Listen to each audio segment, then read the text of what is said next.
Bonjour à tous, je vais vous présenter aujourd'hui Sauve Mouton, qui est un jeu signé BioViva, une marque française, un éditeur de jeux français qui vaut vraiment la peine d'être connu, notamment pour ses valeurs éco-responsables. D'ailleurs, la boîte, elle est notamment en papier, en carton recyclé, ce qui est pour moi un vrai plus. Et puis, tous les matériaux qu'ils utilisent sont assez nobles. On a par exemple les petits pions qui sont en bois, ou encore le plateau de jeu qui est avec du bon carton, on va dire ça comme ça.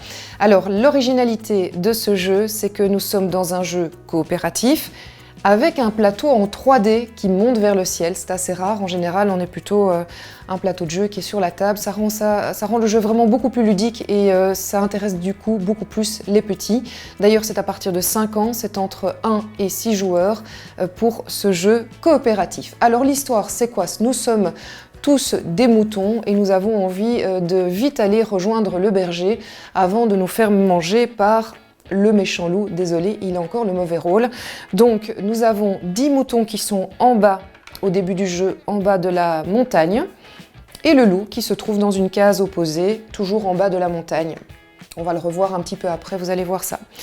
Donc, nous sommes dans un jeu de logique, il va falloir bien réfléchir pour monter les moutons le plus vite possible à la bergerie où se trouve le berger, afin qu'il soit en totale sécurité. On a gagné si on arrive à apporter un maximum de moutons au berger, comparé aux moutons qui auront été malheureusement pris, kidnappés par le loup. Pour cela, à chaque tour de jeu, chaque joueur va prendre une carte mouton, que l'on retrouve ici, et qui vous permet de vous déplacer sur le plateau de jeu. Ensuite, il faudra prendre malheureusement aussi une carte loup, qui se trouve ici, face cachée, et là on ne sait jamais sur quoi on va tomber, ça va plutôt signifier les déplacements du loup évidemment, avec parfois malheureusement aussi des mauvaises surprises. Donc à chaque tour, chaque joueur va prendre une carte mouton pour le déplacement du mouton, et après devra prendre aussi une carte loup qu'on ne connaît pas puisque c'est face cachée, pour savoir ce que le loup lui va faire. Je vais commencer avec une carte plutôt avantageuse. Nous avons le mouton qui peut monter de 2 étages, ce qui est évidemment un gros plus puisque notre berger se trouve précisément 2 étages au-dessus. Voilà déjà un mouton qui a priori a l'air plutôt protégé. Cette carte-là, je la mets de côté et je vais voir ce que le loup lui va faire en prenant tout simplement la carte au-dessus du paquet.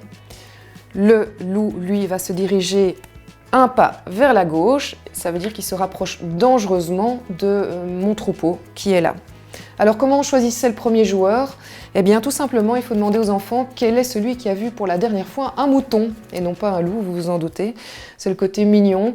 Vous avez compris, on va pas faire tout le jeu mais vous avez compris le principe.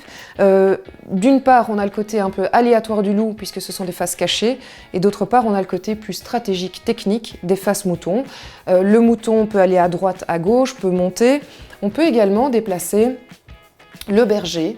Donc à un moment, si on voit que le loup se rapproche dangereusement du mouton, eh bien des moutons, on va déplacer le berger pour qu'il aille peut-être vers un groupe de moutons qui est un peu plus nombreux pour sauver au moins ceux-là. Sauve Mouton, c'est donc signé BioViva à partir de 5 ans, de 1 à 6 joueurs. Je vous le recommande chaleureusement, ça tourne autour de 29 €. Maintenant, c'est à vous de jouer.